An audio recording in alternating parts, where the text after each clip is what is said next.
नमस्कार मित्रों, मैं नीरज सक्सेना, फिजिक्स फैकल्टी।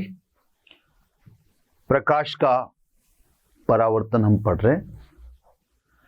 समतल दर्पण से प्रकाश का परावर्तन हम कंप्लीट कर चुके हैं और गोलीय दर्पण से प्रकाश के परावर्तन को पढ़ रहे हैं।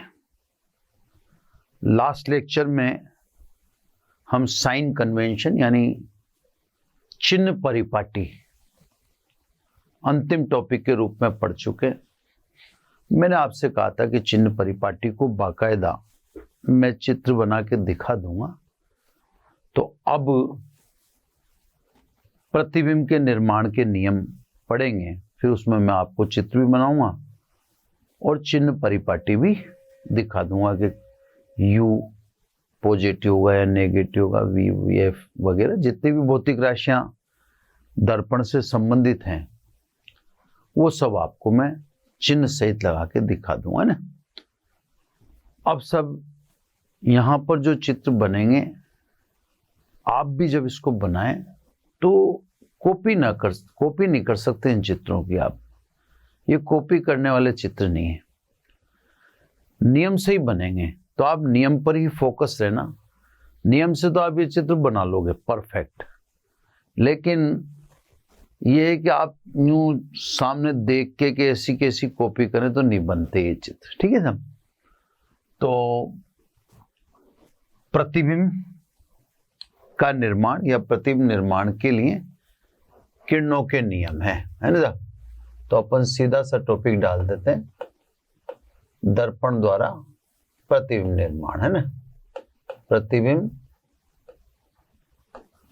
निर्माण के नियम है ना, दर्पण द्वारा है, गोलीय दर्पण द्वारा के नियम। 4 किरणों के नियम है ना। 4 किरणों के नियम अपने को पढ़ने। हाँ, ये जरूर है कि हम इस बात को जानते हैं कि 4 किरणों के नियम कभी भी काम आने वाले नहीं है, क्योंकि आपका प्रतिबिंब तो 2 किरणों से ही बन जाता है। तो 4 किरणें आपके कभी काम आएंगी नहीं। ये 4 किरणों का नियम काम में आएगा ही नहीं। अब सब ये अच्छा डैश डैश में बनाऊं मैं, है ना। देखो सब दर्पण के लिए मैं क्या कर रहा हूं कि गोला ही बना रहा हूं। अब आप तो गोले में दर्पण को ही देखना, यानी देखो ऐसे समझो, आप इधर बनाऊं मैं अवतल, ठीक है। चलो मेरे को चित्र तो दोनों बड़े बड़े ही बनाने पड़ेंगे, तो देखते हैं सब, है ना। थोड़ा सा कोशिश करता हूं, ठीक है, लेकिन डॉटेड में डॉट डॉट में लेना पड़ेगा ना। 1 मिनट, चलो देखो थोड़ा सा आपको तकलीफ होगी, पर अब मैं भी क्या करूं, लगभग सही मानना पड़ेगा। अब इसको आपको ये इधर इसको अवतल बना दूंगा और इस वाले को उत्तल बना दूंगा, ठीक है। ये सब अवतल बना दिया, इस वाले को, है ना। ऐसा करते हैं, जो मिरर है उसका कलर ही चेंज कर देते हैं अपन। ये मिरर का कलर अपन ने कर दिया वाइट। बाकी तो ठीक है, अपन ने उस गोले को रखने के पॉइंट ऑफ व्यू से कर दिया, है ना। इसको अवतल में कन्वर्ट कर रहे हैं अपन, तो ये अपन ने इस तरह से, अब ये गोला पूरा बना रखा है मैंने। आप केवल मिरर पर ही फोकस हो, इसके लिए मैंने मिरर का कलर भी अलग कर दिया ना। यहां भी ये सब इसको उत्तल बनाऊंगा मैं, ये उत्तल बनेगा, ठीक है। उत्तल बनेगा तो ये उत्तल में तो जो आपकी परावर्तक पृष्ठ है वो धसी हुई है, उत्तल में परावर्तक पृष्ठ उभरी हुई है ना। जो मैंने आप लोग कह रहा हूं उसमें ध्यान देना। उत्तल दर्पण में आपको चित्र बनाने में थोड़ी सी दिक्कत होगी, है ना। लिख तो दूं मैं, ये अवतल दर्पण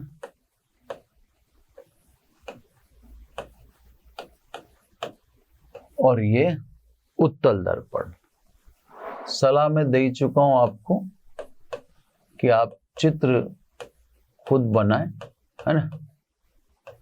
कॉन्वेक्स चित्र बनाएंगे तो सही रहेगा। ये कॉनकेव, क्लियर। कॉन्वेक्स और कॉनकेव मिरर अपन ने दर्शा दी, ठीक।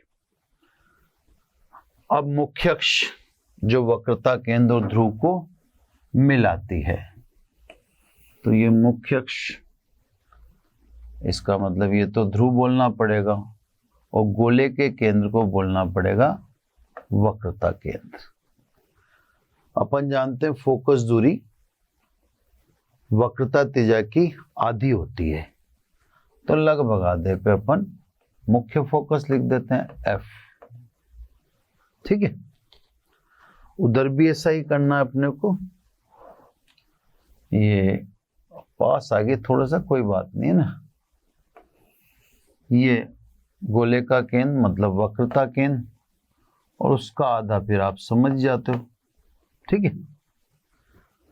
थोड़ा सा उस वाले में अपने को ध्यान रखना पड़ेगा, यानी देखो मैं भी उसमें लकीर इरेज करूंगा, लेकिन वो इरेज करूंगा तो वो पूरी हो जाएगी। मेरे को यही था, डर यही था मेरा कि वो पूरी इरेज हो जाएगी, जबकि मुझे उसका थोड़ा सा ही पार्ट इरेज करना था। चलो ठीक है ना। चलो सब, तो पूरा गोला इसने बनाया मैंने ताकि आप पूरी बात को ढंग से समझें। हालांकि आप फोकस किस पर है ना, मिरर पर है ना। ये मिरर को मैंने इसीलिए वाइट से थोड़ा सा मैं उसको और वाइटिश कर देता हूं ताकि वो अलग से आपको चमकीला या दिखाई दे, ताकि आप बात को समझ लें। उधर तो खैर ठीक है, उधर मैंने येलो ज्यादा लिया ही नहीं था ना, उधर बोल्ड लाइन ही मैंने व्हाइट से की थी, ठीक है। अब वस्तु रख दें। वस्तु सदैव चिकने तल यानी पॉलिशदार पृष्ठ के सामने रखी जाएगी, है ना। अब कहीं भी आप रख सकते हो, वो आपकी इच्छा है। तो ये पॉलिशदार पृष्ठ, देखो थोड़ा किरण चित्रों में क्या है, मैं आपसे इसीलिए गुजारिश कर रहा था कि किरण चित्रों में अगर थोड़ा भी टेढ़ा मेढ़ा हुआ ना तो वो दिख जाता है, फिर उसको अपन दबा नहीं सकते। इसमें ध्रुव नहीं दिखाया मैंने, है ना। अरे यार ये भी क्या, चलो ये पोल दिखा दिया। ये इधर जो परावर्तक पृष्ठ है वो इस साइड में है, इसने ये देखो इधर दिखा है, ये पी क्यू है ना। अब सीधी सी बात है, इसमें तो आप भले कितना ही बड़ा ऑब्जेक्ट ले लो, कोई फर्क पड़ने वाला नहीं है। अब नियम है ना, रूल फर्स्ट, पहला रूल है, जिस किरण को आप मुख्य अक्ष के समांतर डालोगे वह अवतल दर्पण में मुख्य फोकस से निकलेगी, ठीक है।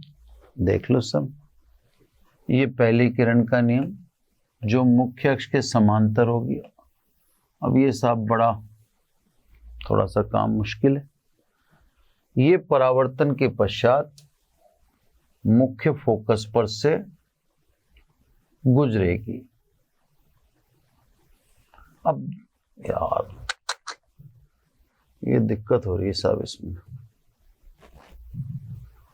है ना, ये दिक्कत दे रहा है मुझे। चलो अब स्लो ही रहेगा साहब, है ना। वो चित्र तो आप भी सीख ही रहे हो, तो आप भी, चलो साहब उसको मान लेते हैं। 1 minute, double line triple line ना हो तो बेटर है।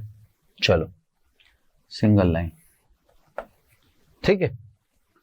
अब आप इसको अप्रोक्सीमेटली सीधा ही देखो साहब, जितनी मेरी कोशिश हो सकती थी मैंने किया। तो ये पहले का रूल है, यहाँ पे नंबर 1 लिख देता हूं। रूल को मैं अलग से, ये पहली किरण का नियम, यहाँ भी सब वही दिखाएंगे आपको, है ना। तो जो मुख्य अक्ष के समांतर है,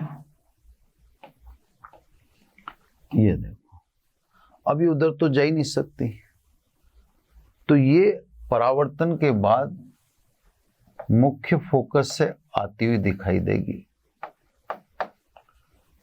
ये सब आपको मुख्य फोकस से आती हुई दिखाई देगी। उत्तल दर्पण, इसमें भी सब पहली किरण, तो पहली किरण को लिख देते हैं। ये पहली किरण का नियम,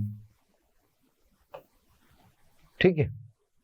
अब दूसरी किरण का नियम, जिस किरण को आप मुख्य फोकस पर आपतित करेंगे, ये मैं तो साहब सीधा ही ले जाना चाह रहा हूं, पर मैं कुछ कर नहीं सकता।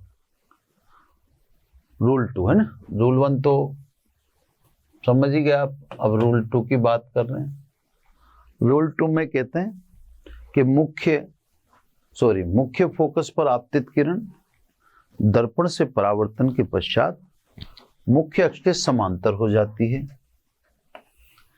ये लो सब, पहली बार सीधी किरण खिंच गई है, ये मुख्य अक्ष के समांतर हो जाती है। उधर भी लेंगे, अभी आपने कहाँ डालनी है, मुख्य फोकस पर, तो यहां भी मैं मुख्य फोकस पर डालूंगा। ये देखो, उधर जा तो पाएगी नहीं, क्योंकि उधर तो कलई पुत्री है ना, तो मैंने डाली तो मुख्य फोकस पर ही है। यहां तो मुख्य फोकस पर आपतित है, वहां मुख्य फोकस की ओर आपतित है, तो मुख्य फोकस की ओर आपतित किरण परावर्तन के पश्चात मुख्य अक्ष के समांतर हो जाती है। कहां से आती हुई दिखती है, यहां से, इस जगह से आती हुई दिखती है। ये यहां मिलती है, ये तो दिख ही रही है अपने को, तो 2 किरणों से ही प्रतिबिंब तो बन चुका। पहली किरण का रूल तो क्या था, जो मुख्य अक्ष के समांतर जाएगी वो अवतल दर्पण में मुख्य फोकस से गुजरेगी। उत्तल में कहें तो जो मुख्य अक्ष के समांतर जाएगी वो परावर्तन के पश्चात मुख्य फोकस से आती हुई दिखाई देगी, ठीक है। किरण नंबर 1 का रूल आप समझिए।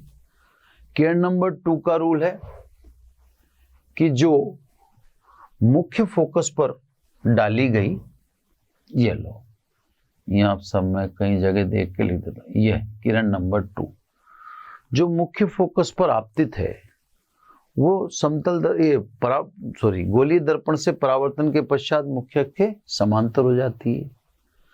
यहां भी आप देख लें, यहां थोड़ा कंजस्टेड ही रहेगा, मैं कुछ भी कर लूं, है ना। तो रेड वाली को मैं नंबर 2 बोल रहा हूं, यहां लिख देता हूं भले, ये रेड वाली को नंबर 2, उसमें मैं कुछ भी कर लूं।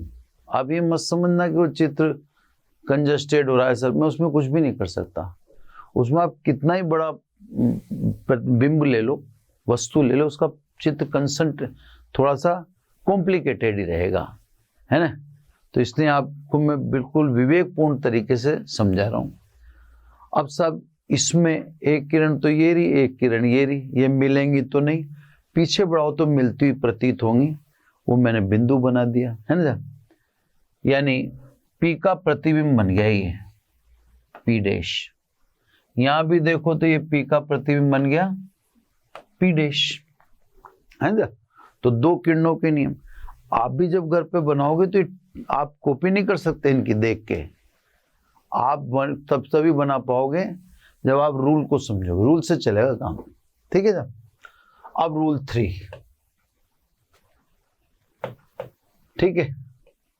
रूल 3 में है, जिस किरण को आप वक्रता केंद्र पर डालेंगे, ये किरण को मैंने वक्रता केंद्र पर डाल, थोड़ा सा टेढ़ा मेढ़ा चलेगा सब, है ना, थोड़ा मैं उसको कर तो देता हूँ थोड़ा मैनेज, लेकिन अब वो ज़्यादा मैनेज होना पॉसिबल नहीं, मैं भी कर दूंगा ना। तो जिसको आप वक्रता केंद्र पर डालेंगे, जिसे आप वक्रता केंद्र पर डालेंगे, ठीक है, अभी इसको यूं कर लो थोड़ा, है ना, ये वक्रता केंद्र पर डाली आपने, है ना, किरण नंबर 3 पे लिख दूंगा अभी मैं। अब अपन जानते हैं वक्रता केंद्र और दर्पण को मिलाने वाली रेखा, ये सदैव किसका कार्य करती है? अभिलंब का।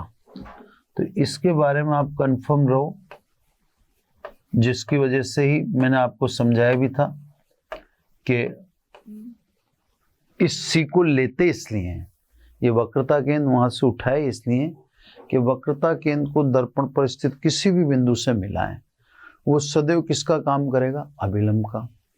अब आपने जो ये किरण आपतित की, तो ये आपतित की किस दिशा में? अभिलंब की दिशा में, यानी आपतन कोण कितना रहा? 0, तो परावर्तन कोण भी कितना रहेगा? 0 रहेगा। यानी जो किरण वक्रता केंद्र पर आपतित की जाएगी, उसके लिए सी और दर्पण पर स्थित बिंदु अभिलंब का कार्य करेगा, इससे वो पुनः उसी दिशा में लौट आएगी। ये किरण नंबर 3 का नियम हो गया, ये रूल 3 हो गया, ठीक है। अब इधर देखें साहब, कहाँ डालूं मैं? वक्रता केंद्र पर। ये साहब वक्रता केंद्र पर ही डाल रहा हूं, लेकिन आप जानते हैं वक्रता केंद्र पर प्रकाश पहुंचेगा नहीं, क्योंकि उधर कलई पुत्री है। तो ये किरण वक्रता केंद्र पर डाली गई, ये अभिलंब का कार्य करेगा, जैसे यहां पे था, है ना, ये अभिलंब का कार्य करेगा, है ना। तो ये किरण स्वाभाविक के अभिलंब के अनुदिश है, तो ये उसी दिशा में लौट आएगी। ये भी वहीं मिल रही है, देखो, है ना। ये किरण नंबर 3, किरण नंबर 3 है, तो उसको भी मैं कहीं लिख देता हूं उधर भी, है ना। तो ये येलो वाली रही आपकी किरण नंबर 3। ये रूल 3 हो गया आपका, ठीक है। अब आ जाओ रूल 4। रूल 4 की बात करें तो कुछ 4 कभी काम में नहीं आएंगी, मैं आपको पहले बिल्कुल क्लियर बता चुका हूं। बस ये तो ये है कि अपन भाई कब कौन सी काम आ जाए, उस हिसाब से अपन तैयारी रखते हैं, है ना। बाकी 4 कभी भी काम में नहीं आती, ठीक है। अब चौथी किरण का नियम, मैं देखो अलग अलग कलर ले रहा हूं, पर कलर की भी तो एक लिमिट होगी ना अपने पास। चलो, अब किरण जो ध्रुव पर आपतित है, ये लो, चौथी किरण का नियम पढ़ाने जा रहे हैं। अब ध्रुव पर आपतित किरण के लिए CO, यानी C से बिंदुओं को मिलाने वाली रेखा किसका काम करेगी? अभिलंब का। मतलब मुख्य अक्ष तो है ही अभिलंब, ठीक है। तो मुख्य अक्ष तो सदैव अभिलंब का कार्य करेगी। तो ये ध्यान रखना होगा कि ये परावर्तन के नियम का पालन होना चाहिए, यानी I बराबर कितना होना चाहिए? R होना चाहिए। ये I और R ये दोनों क्या होने चाहिए? बराबर होने चाहिए। तो सब जो किरण ध्रुव पर आपतित है, ध्रुव पर आपतित किरण के लिए मुख्य अक्ष अभिलंब का कार्य करती है, इसलिए आपतन कोण का मान, या आपतन कोण I का मान परावर्तन कोण के बराबर होना चाहिए, यानी I बराबर R कर दें। सभी किरणें यहां से गुजरेंगी, ठीक है। चलो उधर आ जाते हैं। अब अपन उधर भी पेन चेंज कर रहे हैं अपन लगातार, है ना। ये सब ये लो ग्रीन पेन। अब किस पर डाल रहे हैं अपन? ध्रुव पर। ध्यान से देखना सब, ये ध्रुव पर डाल दी मैंने, ठीक है। जो किरण ध्रुव पर डाली, इसके लिए मुख्य अक्ष अभिलंब का कार्य करेगी, तो आपतन और परावर्तन कोण दोनों क्या होने चाहिए, बराबर होने चाहिए। ये देखो ये किरण P डैश से आती हुई दिखेगी, ये देखो आपतन कोण और परावर्तन कोण, इसके लिए दोनों बराबर हैं, I और R। ये किरण नंबर 4 का नियम है, ये चौथी, और यहां भी दिखा दूं मैं, ये 4th। ठीक है, तो सब पहला नियम था, जो मुख्य अक्ष के समांतर होगी वो परावर्तन के पश्चात मुख्य फोकस पर से गुजरेगी। जो मुख्य फोकस पर आपतित किरण नंबर 2, जो मुख्य फोकस पर आपतित होगी वह परावर्तन के पश्चात मुख्य अक्ष के समांतर हो जाएगी, और जो वक्रता केंद्र पर आपतित होगी उसके लिए वक्रता केंद्र और दर्पण पर स्थित बिंदु को मिलाने वाली रेखा सदैव अभिलंब का कार्य करती है, ये किरण उसी दिशा में लौट जाएगी। तथा जो ध्रुव पर आपतित होती है, ध्रुव उसके लिए मुख्य अक्ष अभिलंब का कार्य करता है, इससे आपतन और परावर्तन कोण बराबर होने चाहिए। यहां पर देख लो एक बार ध्यान से, ये चित्र बड़ा कॉम्प्लिकेटेड है, कंजस्टेड ही होता है, भले मैं कुछ भी कर लूं, भले मैं दोबारा बना के दिखा दूं, ये चित्र रहेगा हमेशा ही कंजस्टेड, है ना। तो इसको भी बना तो रूल सही है। रूल 1, जिस किरण को आप मुख्य अक्ष के समांतर डालोगे वो मुख्य फोकस से आती हुई दिखाई देगी, ये देख लो किरण नंबर 1, है ना।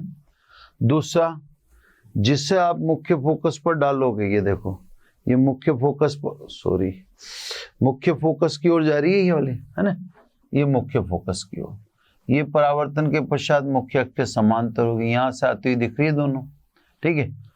और जिसको आप ये वक्रता केंद्र पर डालोगे वो उसी दिशा में लौट जाएगी, देखो जाना और आना।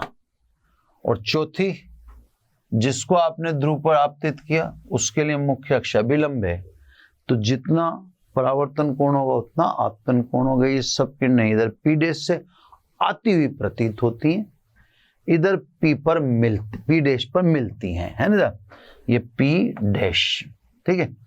अब प्रतिबिंब सदैव मुख्य अक्ष के लंबवत होता है, इसलिए P डैश से मुख्य अक्ष पर लंब डाल प्रतिबिंब P डैश Q डैश प्राप्त कर लेते हैं। ये प्रतिबिंब P डैश Q डैश प्राप्त कर लेते हैं।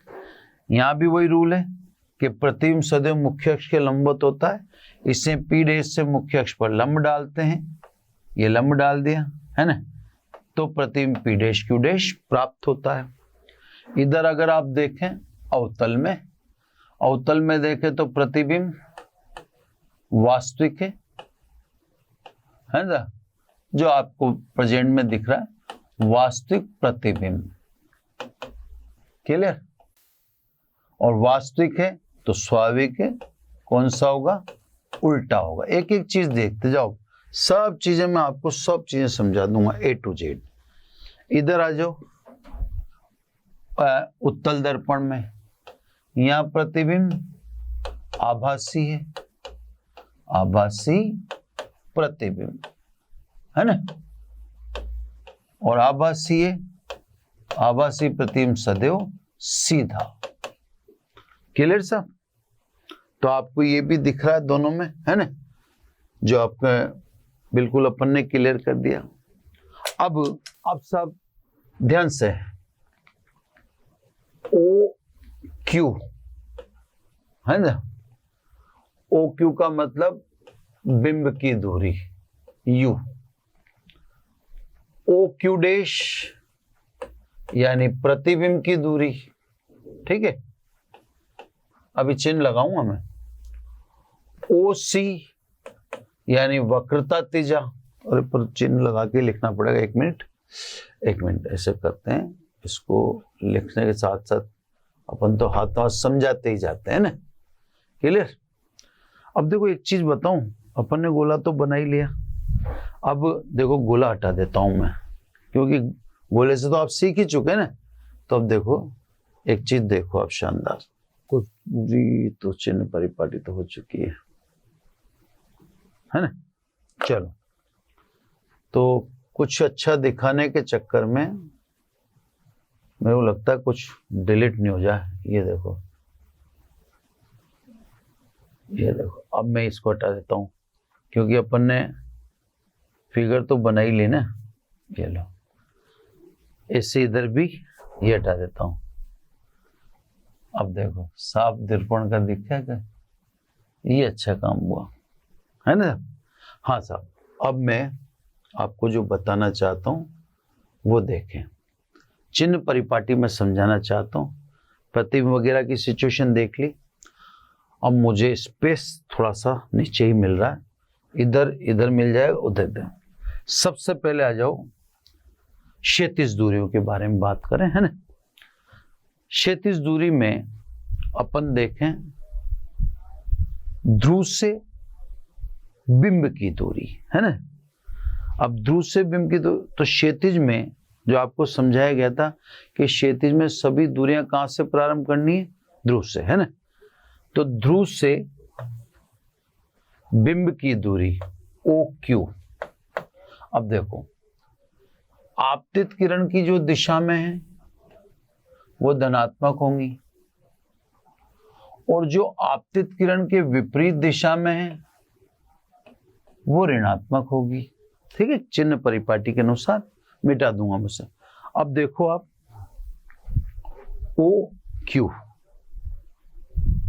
आपतित किरण के विपरीत है, तो वास्तव में बिंब की दूरी क्या होगी साहब, -U, माइनस चिन्ह लगेगा।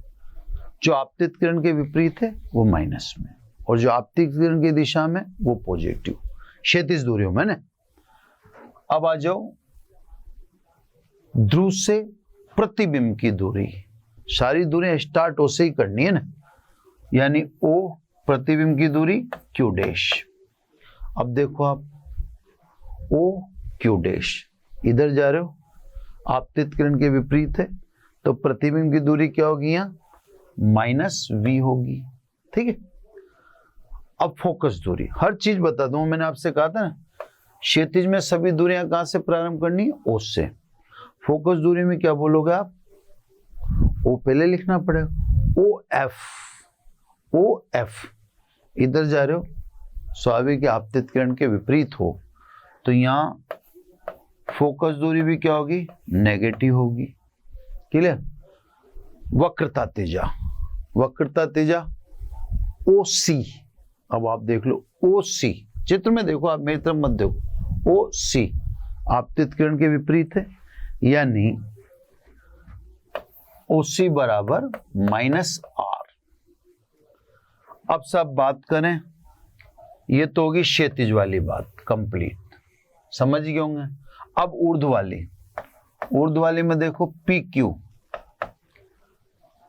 ऑब्जेक्ट है, ऊपर की ओर है, तो ऊर्ध्व में या यूं कहते हैं ऊर्ध्वाधर ऊंचाइयां मुख्य अक्ष के ली जाती है।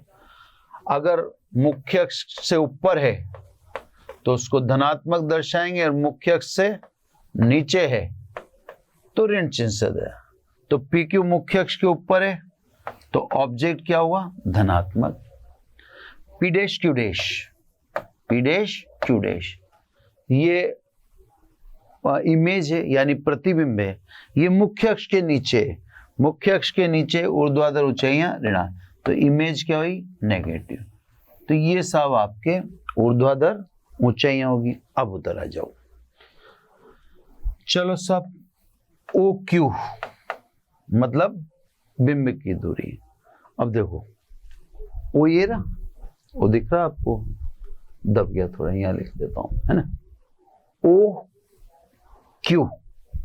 अब देखो इधर भी दिख दूं, पहले आपतित किरण की दिशा में हो पॉजिटिव, और आपतित किरण के विपरीत हैं तो नेगेटिव। अब देखो OQ, OQ तो आप पेन के हिसाब से OQ मतलब यहां भी बिंब की दूरी नेगेटिव होगी, यानी U माइनस में, OQ डैश अब प्रतिबिंब की दूरी, ध्यान से देखो OQ डैश, OQ डैश आपतित किरण की दिशा में, OQ डैश, OQ डैश आपतित किरण की दिशा में, तो प्रतिबिंब की दूरी भी पॉजिटिव होगी। फोकस दूरी, सभी दूरियां क्षैतिज में O से स्टार्ट करनी, यानी ध्रुव से स्टार्ट करनी, ओ एफ है ना, तो ये ओ और ये एफ आपतित किरण की दिशा में है। तो फोकस दूरी भी क्या होगी यहां पर, पॉजिटिव होगी। वक्रता त्रिज्या ओ सी, देख लो ओ सी आपतित किरण की दिशा में जा रहे हो आप, यानी वक्रता त्रिज्या भी क्या होगी, पॉजिटिव होगी। तो साहब ये तो होगी आपके हॉरिजॉन्टल डिस्टेंसेज है ना। अब वर्टिकल में आ जाओ। वर्टिकल में एक तो बिंब है और एक प्रतिबिंब है, ठीक है। अगर आप मुख्य अक्ष के ऊपर लेते हो ऊंचाइयां तो धनात्मक और नीचे लेते हो तो ऋणात्मक, है ना। पी क्यू मुख्य अक्ष के ऊपर है तो ऑब्जेक्ट यानी बिंब पॉजिटिव चिन्ह से दर्शाए, और पी डैश क्यू डैश भी मुख्य अक्ष के ऊपर ही है तो सब प्रतिबिंब भी धनात्मक। तो कहने का मतलब मैंने आपसे कहा था ना कि चिन्ह परिपाटी का मौका आएगा तब जब मैं चित्र बनाऊंगा तो आपको सारी चीज दिखा दूंगा। तो सब मैंने ये चिन्ह परिपाटी जो पिछले लेक्चर में लास्ट में ली थी वो मैंने यहाँ पे पूरी अप्लाई करके आपको दिखा दी है ना। तो मैंने आपसे जैसा कहा था, अभी आपको पूरा फोटो पूरा जो चित्र है ये काम आ जाएगा। ये देखो मैं आपको बताऊं, ये लास्ट लेक्चर में देखो चिन्ह परिपाटी बताई थी। क्षैतिज में सभी दूरियां ओ से स्टार्ट होंगी, है ना। ओ से स्टार्ट की, जो आपतित किरण की दिशा में वो धनात्मक होंगी और जो आपतित किरण के पीछे वो ऋणात्मक होंगी। तो ये अपन ने सब ऊर्ध्व में जो मुख्य अक्ष ऊपर है वो धनात्मक और मुख्य अक्ष नीचे है वह ऋणात्मक। तो सब चिन्ह परिपाटी सहित सब चीजें इसमें आ गई। चित्र आप बनाइए बैठ के फुर्सत से, और ये आप रूल से बनाना। रूल से बनाओगे तो चित्र वास्तव में जैसे बने अपने ऐसा ही सुंदर चित्र आपके सामने आएगा। और अगर आप कॉपी करके बनाना चाहते हो तो फिर कॉपी करके ये बनने वाला नहीं है ना। तो सब ये हो गया प्रतिबिंब का निर्माण। अब अपन गणितीय संबंधों पर आएंगे। गणितीय संबंधों में फोकस दूरी और वक्रता त्रिज्या के मध्य संबंध, क्योंकि थ्योरेटिकल काम अपन ने कंप्लीट कर लिया। अब गणितीय संबंध है ना, फोकस दूरी और वक्रता त्रिज्या के मध्य संबंध है ना। तो सब फोकस दूरी व वक्रता त्रिज्या के मध्य संबंध। तो सब गोलीय दर्पण के लिए फोकस दूरी F व वक्रता त्रिज्या कैपिटल R के मध्य संबंध। तो ये सब संबंध तो यूज तो मैं कर ही चुका। यूज तो मैंने इसका समतल दर्पण में ही कर लिया था, लेकिन अब इसका नंबर आया। तो अब यूं समझ लीजिए आप कि अब जो भी मैथमेटिकल रिलेशन है अब वो चालू होगी। मतलब अब दर्पण की थ्योरेटिकल पार्ट को अपन ने पहले निपटा लिया, अब बाकी का काम। फोकस दूरी और वक्रता त्रिज्या के मध्य संबंध। अवतल दर्पण वाला चित्र बना देता हूं सब, है ना। ये अवतल दर्पण वाला चित्र बना दिया, है ना। चित्र बनाने में सब थोड़ा टाइम लगेगा, आप बोर तो होंगे, पर अब मेरे पास कोई चारा नहीं है, मैं कुछ कर नहीं सकता चाह के भी। ये सब इसका एक्सपेक्टेड अपन ने सेंटर मान लिया।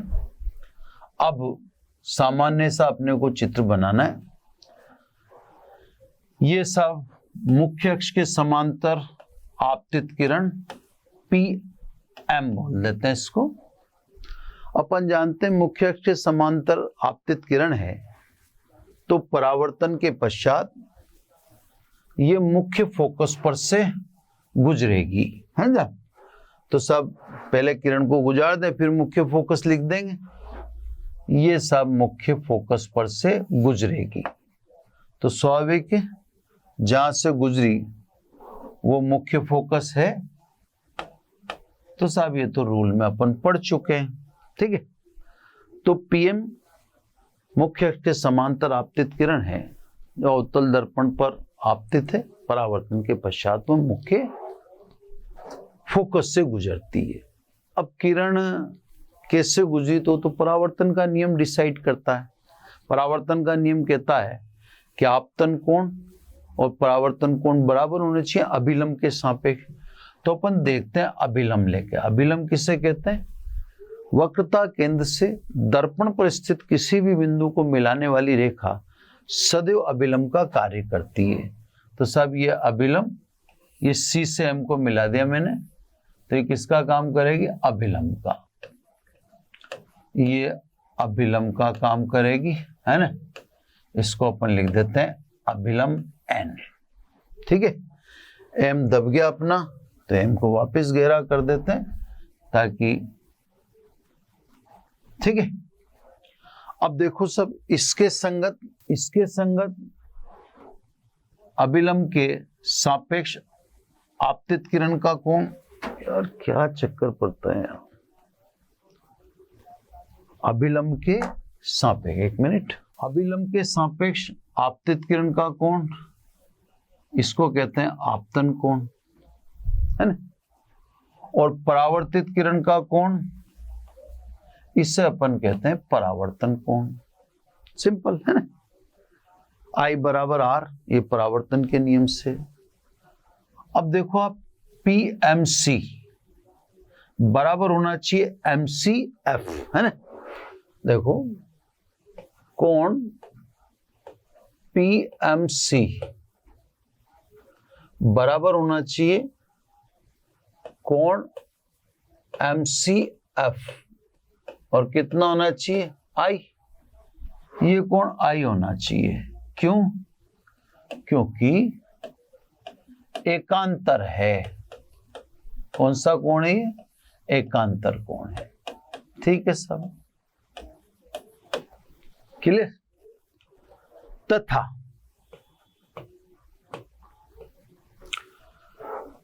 I is equal to R, ये तो हम जानते हैं, किससे? परावर्तन के नियम से, है ना। अब जब I और R बराबर हैं और ये दोनों कोण एक ही त्रिभुज में, तो सब इसका मतलब ये हुआ कि जो ट्राइंगल है MCF, इसकी दो भुजाएं बराबर हैं, है ना। एक समद्विबाहु त्रिभुज है, यानी ऐसा त्रिभुज है जिसकी दो भुजाएं समान हैं, समद्विबाहु त्रिभुज है। ठीक है ना। तो ये सब एक समद्विबाहु त्रिभुज है। क्लियर। अगर समद्विबाहु त्रिभुज है तो स्वाभाविक है भुजा CF इज इक्वल टू होना चाहिए भुजा MF। ठीक है ना भाई, ये दोनों भुजाएं बराबर होनी चाहिए। क्लियर है ना। अब सब, यदि दर्पण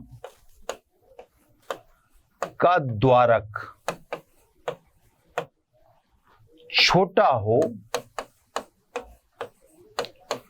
तो, अब दर्पण का द्वारक छोटा हो तो M को O के संपाती मान सकते हैं।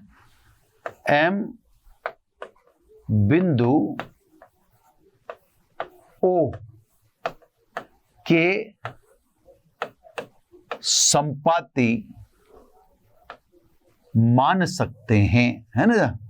संपाती मान सकते हैं। ठीक है साहब, दोबारा समझ लें, बीच में थोड़ा डिस्टर्ब हो गया। यदि दर्पण का द्वारक छोटा हो, एपरेचर अगर छोटा मान लें, तो M और O इनको समीप माना जा सकता है, पास पास मान सकते हैं। अगर ये पास पास हैं तो इसका मतलब ये हुआ कि MF इज इक्वल टू क्या होगा? OF। अगर M और O संपाती होंगे तो MF और OF ये दोनों क्या होने चाहिए, बराबर होने चाहिए। जैसा कि मैंने लिखा 1 तथा 2 से, 1 व 2 से, 1 तथा 2 से देखेंगे तो इसका मतलब CF बराबर क्या हुआ, OF। अब ये ध्यान से देखो आप, CF बराबर OF मतलब F O तथा C के मध्य का बिंदु है, इसलिए F C व O का मध्य बिंदु है ना, और C और O का मध्य बिंदु है, तो स्वाभाविक के OF बराबर OC बटा 2। OF का मतलब फोकस दूरी, OC का मतलब वक्रता त्रिज्या बटा 2। तो सब फोकस गोलीय दर्पण या दर्पण के लिए फोकस दूरी व वक्रता त्रिज्या के मध्य संबंध F बराबर R बटा 2 होता है। क्लियर साहब? कंडीशन है दर्पण का द्वारक थोड़ा छोटा होना चाहिए, क्योंकि ये मान के तो यह है ना, ये चीज अपन ने अज्यूम की है इसमें। अब एक बात इसमें ध्यान ये रखना आप कि F बराबर R बटा 2 ये दर्पण के लिए फोकस दूरी और वक्रता त्रिज्या में संबंध है, इसमें कहीं भी माध्यम नहीं है। तो मेरे कहने का मतलब है कि आप इस बात का ध्यान रखिएगा कि दर्पण की फोकस दूरी माध्यम पर निर्भर नहीं करती है।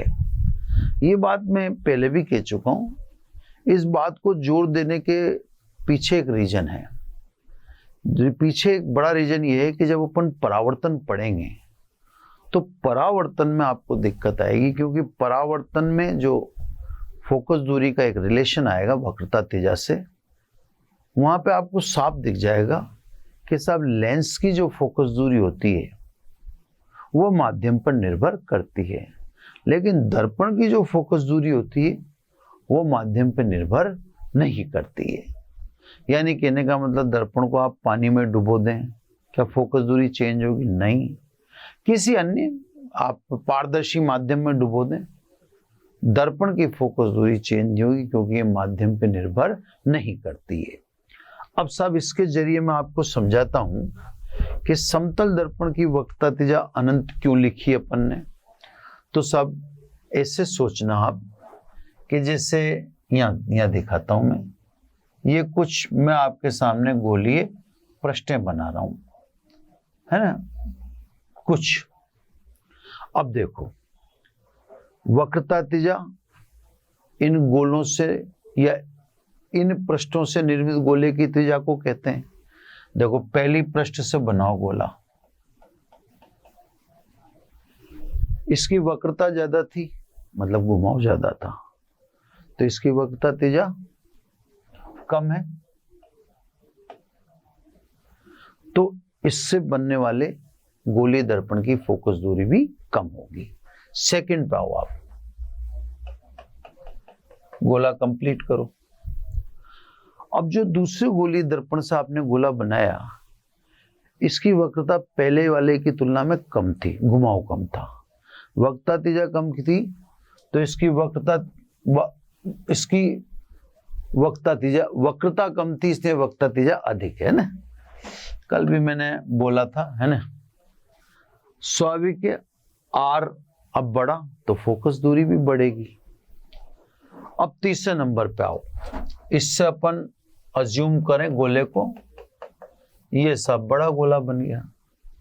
अब इसकी वक्रता और कम है, वक्रता और कम है तो वक्रता त्रिज्या और ज्यादा है। वक्रता कम होगा मतलब समझते हो आप, घुमाव, तो इसका घुमाव इन दोनों से कम है, और घुमाव कम है तो वक्रता त्रिज्या ज्यादा है, और वक्रता त्रिज्या ज्यादा है तो इसकी फोकस दूरी और ज्यादा है।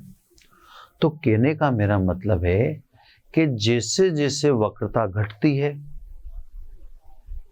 वैसे वैसे वक्रता त्रिज्या बढ़ती है, और जैसे जैसे वक्रता त्रिज्या बढ़ती है वैसे वैसे फोकस दूरी बढ़ेगी। अब जैसे वक्रता जो इस घटती जा रही है और वक्रता त्रिज्या बढ़ती जा रही है। अब देखो ये होगा, इसका घुमाव यानी वक्रता और कम है, इसकी वक्रता त्रिज्या और ज्यादा होगी। इस क्रम में और आगे जाओ, ये देखो इसकी वक्रता और कम होगी तो इसकी वक्रता त्रिज्या और बड़ी हो गई, घुमाव कम होता जा रहा है। अब आप मेरे को बताओ, ये फ्लैट सरफेस है, समतल सतह है ये। अब इस समतल सतह की वक्रता, इसकी कोई वक्रता ही नहीं, इसमें घुमाव ही नहीं है। तो जब इसकी वक्रता ही नहीं तो इसकी वक्रता त्रिज्या क्या होगी? अनंत। इसमें कोई घुमाव ही नहीं है तो इसकी त्रिज्या कितनी कहेंगे? अनंत ही कहेंगे। और या फिर आप तो बढ़ते क्रम में देखो ना कि जैसे जैसे वक्रता घटती जा रही है वक्रता त्रिज्या बढ़ती जा रही है। अब इसमें तो कोई वक्रता ही नहीं है तो इसकी वक्रता त्रिज्या क्या होगी? अनंत। तो समतल सतह होती है उसकी वक्रता त्रिज्या अनंत होती है क्योंकि उसमें कोई वक्रता नहीं होती, उसमें कोई घुमाव नहीं होता। समतल इसलिए तो कह रहे हैं उसको। तो सब जिसकी जो समतल समय सतह है उसकी वक्रता नहीं होती यानी वक्रता त्रिज्या अनंत होती है। इसे समतल सतह के लिए यानी इस वाले के लिए अपन ऑलवेज क्या लिखेंगे? आर बराबर अनंत, है ना। जो समतल सतह, चाहे वो आप क्या नाम से मिरर पढ़ रहे हो चाहे लेंस पढ़ रहे हो, सब जगह आप ध्यान रखना समतल सतह की वक्रता त्रिज्या सदैव अनंत होती। तो ये रिलेशन आ गया सब, है ना। इस रिलेशन में बिल्कुल सिंपल था, कोई ऐसी खास बात नहीं थी, इसलिए मैंने इसको यूज पहले से ही कर लिया था, है ना। अब इसके बाद जो नेक्स्ट आएगा वो नेक्स्ट तो टॉपिक थोड़ा सा लेंथ में जाएगा, है ना। नेक्स्ट टॉपिक की थोड़ी लंबाई रहेगी, लंबाई इस सेंस में रहेगी क्योंकि अब अपन को दर्पण सूत्र बनाना है। दर्पण सूत्र का मतलब u, v तथा f के मध्य संबंध बनाना है। तो अपने अब इस एपिसोड में लगभग मेरा ख्याल है कि 50 मिनट करीब बैठे होंगे या 45 से 46 मिनट बैठ रहे होंगे। अब इसमें अगर मैं लूंगा तो इसमें तो चित्र ही बन पाएगा, यूवीएफ का संबंध इसमें नहीं बैठ पाएगा, है ना। इसमें तो और कोई चर्चा मेरा ख्याल है करना उचित नहीं है, और कोई ऐसा छोटा टॉपिक है भी नहीं मेरे पास जो मैं छोटा टॉपिक लेकर डिस्कस कर सकूं। ये जरूर एक छोटा सा टॉपिक मैं निकाल सकता हूं, पहले निकाल लेता हूं। अब आप यूं थोड़ा सा यूं सोच लेना कि कई बार अपने पास टाइम की बाउंड्री होती है या बाउंडेशन होती है तो अपन टॉपिकों को मैनेज कर लेते हैं। तो मैं आपको छोटा सा रेखीय आवर्धन पढ़ा देता हूँ क्योंकि घंटे भर होने में 10 मिनट भी बचते हैं और 10 मिनट करीब का हुआ टॉपिक मिल जाएगा अपने को, है ना।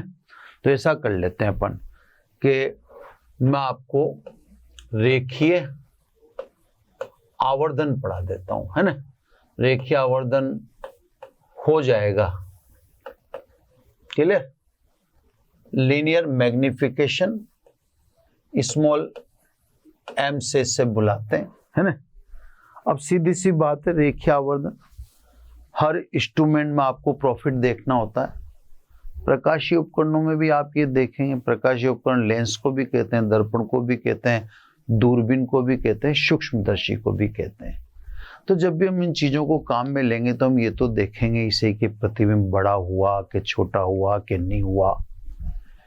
तो सब ये प्रॉफिट हम दर्शाते हैं भौतिक राशि रेखीय आवर्धन। हालांकि कोणीय आवर्धन भी होता है, तभी मैंने यहाँ पर बिल्कुल स्पष्ट रेखीय आवर्धन लिखा है क्योंकि आगे कहीं ना कहीं हमें कोणीय आवर्धन भी पढ़ना है।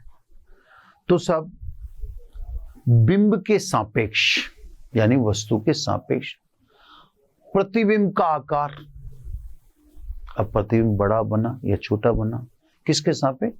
वस्तु या बिंब के।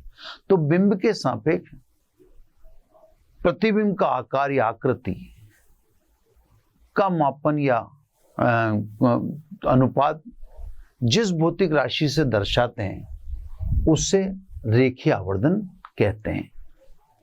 यह प्रतिबिंब की ऊंचाई तथा बिंब की ऊंचाई के अनुपात के बराबर होता है ना। तो सब रेखीय आवर्धन स्मॉल m प्रतिबिंब की ऊंचाई, डिस्टरबेंस कितना होता है देखो सब, है ना, छोटे छोटे काम बहुत जल्दी नहीं हो पाते। प्रतिबिंब की ऊंचाई बटा बिंब की ऊंचाई, थोड़ा सा मैं संतुष्ट नहीं हो पाया तो मैं एक बार डेफिनेशन तो और बोलूंगा, है ना, मुझे खुद को मजा नहीं आया। यानी इमेज अपॉन ऑब्जेक्ट, है ना। हाँ,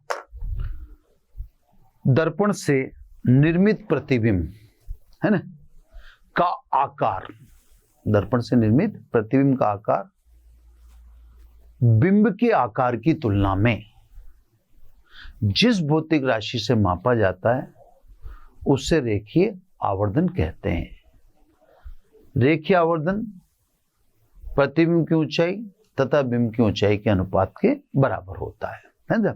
मैंने आपको सिंपल समझाई दिया कि जब भी हम कोई भी प्रकाशीय उपकरण इस्तेमाल करेंगे, प्रकाशीय उपकरण का मतलब एक दर्पण भी है, गोली दर्पण, लेंस भी है, दूरबीन भी है, सूक्ष्मदर्शी भी है, ये सब सबके सब, है ना, ये सबके सभी प्रकाशीय यंत्र कहलाते हैं। तो जब हम इनका यूज करते हैं तो डेफिनेटली हम ये देखना चाहते हैं कि भाई इनका यूज करने पर हमें प्रॉफिट यानी बड़ा प्रतिबिंब मिला कि छोटा मिला, सीधा मिला कि उल्टा मिला, ये सब बताता है एम, है ना। अब सब आपने इससे एम की डेफिनेशन लिख दी, लेकिन क्या है हमारे पास होते हैं यूवीएफ वगैरह। जब दर्पण काम में लो चाहे लेंस काम में लो तो आपका यू होगा, वी होगा, एफ होगा। वो टॉपिक रोक दिया ना मैंने, यूवीएफ के संबंध वाला टॉपिक मुझे पढ़ाना था तो यूवीएफ के संबंध वाला टॉपिक रोका क्योंकि वो बड़ा था, तो मैंने ये बीच में ले लेना उचित समझा। तो हमारे पास ये तीन भौतिक राशियां होती हैं, तो सब ये जो आवर्धन है ये यू तथा वी के पदों में, है ना। तो सब इसको आप यू व वी के पदों में व्यक्त करो, है ना। ठीक है साहब, यू तथा वी के पदों में व्यक्त करेंगे तो स्वाभाविक रूप से अब हमें चित्र बनाना होगा। अब ये थोड़ा सा चित्र जो बनाना है अलग अलग रिलेशन के लिए, इसका तो आपको अभ्यास करना पड़ेगा साहब, है ना। ये आप अभ्यास करेंगे तब आपके सामने ये सिचुएशन आएगी। अब बिना अभ्यास के नहीं बैठेगा आपसे, है ना। आपको पता पड़ जाएगा किसके लिए कौन सा फिगर आपको लेना चाहिए। अब जैसे मेरे को यू और वी के पदों में क्या दर्शाना है, रेखीय आवर्धन। तो एक तो मैं ये लूंगा साहब मुख्य अक्ष के समांतर आपतित किरण। अब ये आप कहेंगे साहब कैसे ले रहे हो, तो साहब ये सारा कमाल थोड़ा सा एक्सपीरियंस का है ना। ये आपको भी थोड़ा सा तैयारी करके करना पड़ेगा। तो जो किरण मुख्य अक्ष के समांतर है वह दर्पण से परावर्तन के बाद मुख्य फोकस से गुजरेगी, ये लो सब, है ना। एक और किरण लूंगा मैं, ये किरण लूंगा ध्रुव पर आपतित वाली, है ना। जो किरण ध्रुव पर आपतित है उसके लिए आपतन कोण और परावर्तन कोण दोनों बराबर होने चाहिए। तो ये आपतन कोण, अब इतना का इतना परावर्तन कोण, है ना। तो सब ये परावर्तन कोण, ठीक है। अब मेरे हिसाब से तो उतना का उतना ही है। अब आप जानो कि अलग है कि कितना है, पर मेरे पास कुछ है नहीं ना। ये सब यहाँ पर मिलते हैं तो यहाँ प्रतिबिंब बन गया, पी का प्रतिबिंब पी डैश। प्रतिबिंब सदैव मुख्य अक्ष के लंबवत होता है, तो पी डैश से आप मुख्य अक्ष पे लंब डाल दो, ये पी डैश क्यू डैश, ठीक है साहब। तो कहने का मतलब अब यही क्यों बनाया, तो यही क्यों बनाया इसका मेरे पास जवाब नहीं है। ये तो सब आपको क्या है थोड़ा सा अभ्यास करने पड़ेंगे ना। अब देखो साहब u और v के बीच, u और v क्षैतिज दूरियां हैं, है ना। तो क्षैतिज दूरियों के बीच इसको कैसे लाऊंगा मैं, देखो आप त्रिभुज एक तो देखो पी ओ क्यू, व त्रिभुज P dash O Q dash. इन दोनों ट्राइंगल को देखो साहब, इन दोनों ट्राइंगल में ये एंगल बराबर है, ये देखो है ना, यानी एंगल पी क्यू ओ बराबर angle P dash Q dash O, both are equal to 90 degree, है ना। इसके अलावा एक और एंगल देखो, पी ओ क्यू बराबर P dash O Q dash, ये दोनों बराबर है परावर्तन के नियम से, है ना, ये दोनों बराबर हैं। इसके पीछे अपन समझ लेते हैं बाय लॉ ऑफ रिफ्लेक्शन है, तो सब परावर्तन के नियम से, ठीक, परावर्तन के नियम से ये दोनों बराबर है ना। इसका मतलब ये हुआ, इसलिए स्पष्ट है कि त्रिभुज पी ओ क्यू व त्रिभुज P dash O Q dash समरूप हैं, दोनों एक ही रूप के हैं, है ना। आप डायरेक्ट भी लिख सकते हो, ये तो ऐसा कोई प्रूव करने जैसा टास्क नहीं है, आप इसको डायरेक्ट भी लिख सकते हो। अब जब त्रिभुज समरूप हैं तो भुजाओं का अनुपात, भुजाओं के अनुपात में देखो P dash Q dash upon P Q, ये तो वर्टिकल डिस्टेंस होगी, है ना।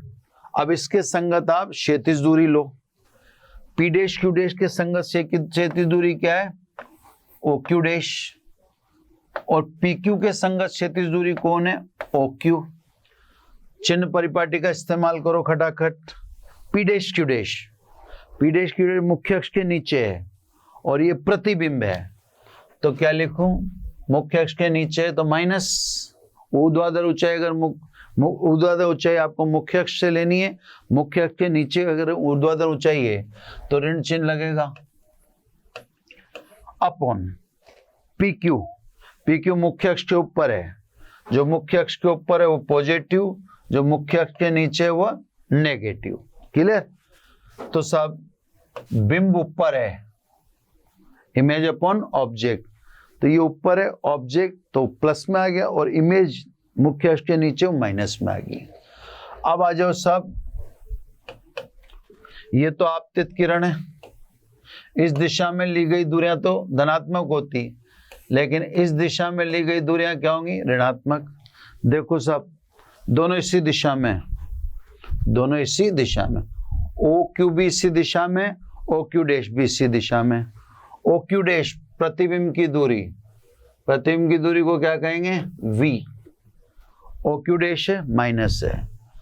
अब आ जाओ O Q, O Q, O Q, ये भी माइनस है, पर ये किसकी दूरी है, बिंब की, यानी कुल मिला के इमेज अपॉन ऑब्जेक्ट, ये दोनों तो माइनस माइनस प्लस हो गए, पर ये माइनस इधर आ गया, v अपॉन यू, और इमेज अपॉन ऑब्जेक्ट को क्या कहते हैं अपन, रेखीय आवर्धन।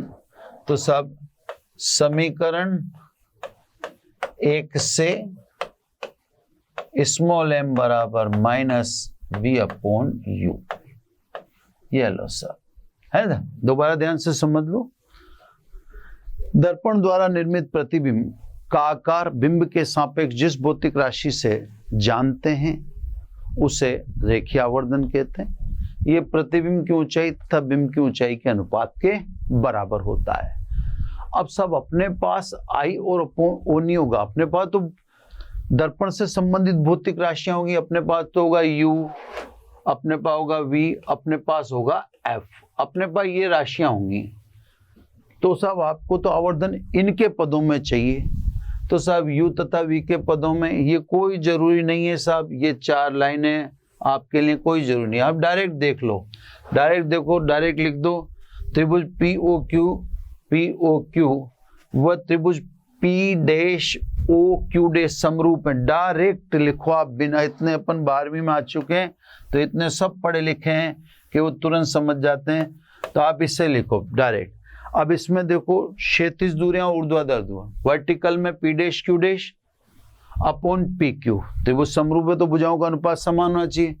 आपका हॉरिजेंटल डिस्टेंस है, ये भी हॉरिजेंटल यानी क्षैतिज दूरी है और ये भी क्षैतिज दूरी है। क्षैतिज दूरी का संबंध ऊर्ध्वाधर दूरी के साथ आता है, तो ये ऊर्ध्वाधर है और ये दोनों क्षैतिज। अब P डैश Q डैश मुख्य अक्ष के ऊपर है धनात्मक, तो P डैश Q डैश मुख्य अक्ष के नीचे है, ये प्रतिबिंब है, प्रतिबिंब यानी इमेज नेगेटिव।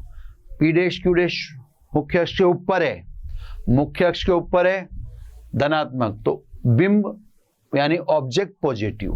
क्षैतिज दूरियां दोनों ही नेगेटिव होंगी क्योंकि ये आपतित किरण के विपरीत यानी O से Q डैश, इधर जा रहे हो और इधर आए तो नेगेटिव। तो साहब ये आवर्धन आ गया, इसका यूज करेंगे, न्यूमेरिकल बताऊंगा, आपको टेंशन लेने की जरूरत नहीं है।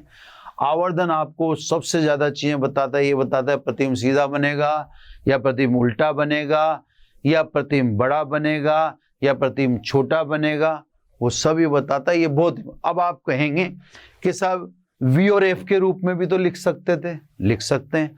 आप कहेंगे U और F के रूप में भी तो लिख सकते हैं, लिख सकते हैं। आपको अब जो भी रूप चाहिए, अब ये तो मैंने अभी आपके सामने पढ़ाया ही नहीं अभी, है ना, ये दर्पण का सूत्र जो अभी नहीं पढ़ाया, कल यानी नेक्स्ट लेक्चर में आते ही सही पढ़ाऊंगा मैं। आज इसको बड़ा टॉपिक होने के कारण स्टार्ट नहीं कर पाया था मैं। अब आपने ये आ गया रिलेशन आपके पास। अब आपको चाहिए, मान लीजिए U और F के पदों में चाहिए तो V को इससे, V का मान इससे रख दो, V हटा दो। आपको V और F के मध्य संबंध चाहिए तो U का मान इससे रख दो। तो बाकी के लिए आप इस दर्पण सूत्र का इस्तेमाल करें, है ना, और दर्पण सूत्र का इस्तेमाल करके फिर जो संबंध चाहिए आप ले लें। तो बच्चों आज इसमें इतना ही करना पड़ेगा, है ना। थोड़ा सा लास्ट वाला हालांकि मैंने जल्दी से कर दिया, पर ये इतना इम्पोर्टेंट था नहीं, इससे आपको इस पर दिल पे लेने की जरूरत भी नहीं है ना। अब अपन दर्पण सूत्र करेंगे, फिर दर्पण से संबंधित पोजीशन लिखेंगे, दर्पण खत्म हो जाएगा, फिर न्यूमेरिकल करेंगे, न्यूमेरिकल में आपको ये सब समझाया जाएगा। तो बस आज इतना ही, बहुत बहुत धन्यवाद, है ना। जहां भी आपको दिक्कत है आप बता दीजिए। थोड़ा मैं देखो स्लो तो चल रहा हूँ, मैंने आपसे उद्देश्य यही रखा है कि यार ये अंतिम अवसर है आपके लिए, तो हो सकता है आपको समझ में आ जाए, इससे मैं थोड़ा स्लो, तो आप हो सकता है कि बीच में बोरियत हो सकती है, लेकिन अब उसको आप यूं भी तो समझ लें कि सीखने का ये अवसर है। अगर स्लो भी चल रहा है तो उसको फिर थोड़ा सा मैनेज करो ना। तो बच्चों आज इतना ही, थैंक यू वेरी मच। आशा करता हूं हमारे टॉप एजुकेटर का यह लेक्चर आपको पसंद आया होगा। अगर पसंद आया है तो वीडियो को लाइक करिए, चैनल को सब्सक्राइब करिए और शेयर भी करिए, क्योंकि ज्ञान बांटने से बढ़ता है और सही बताऊं तो पुण्य भी मिलता है। मुझे सुनने के लिए बहुत बहुत धन्यवाद। Thank you.